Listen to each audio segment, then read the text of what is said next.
Hey, so let's talk about something. This so-called gelatin trick, right? It's something that has been getting quite the buzz. It is something that still lots of people feel lost towards it because other places don't really explain what it is, although you are seeing lots of people putting this into their daily routines.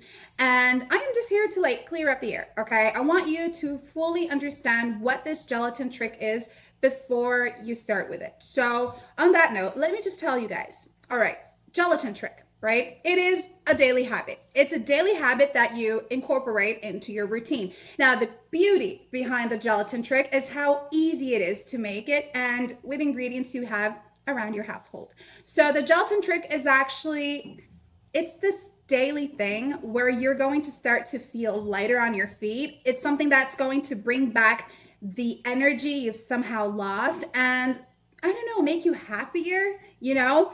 Lots of people are using this gelatin trick. Lots of people are finding comfort through it. And I do know that if you start incorporating this into your morning routine, which works best, you're going to as well. All right. So I do know that you want to get the full know about it. You want to understand what the gelatin trick is. And that's why I'm here to help you guys by leaving their link, their official webpage, in the description box of this video. I also did pin it on the very first comment below, so you can be checking that out as well so you won't miss it, okay? But this is your health, and I'm pretty sure that if you are a person who popped up in this video, you are a person who thinks about your health, who always wants to be better, right? So don't miss out on that link because I'm pretty sure that you are going to incorporate the gelatin trick into your daily habit as well, okay? Bye.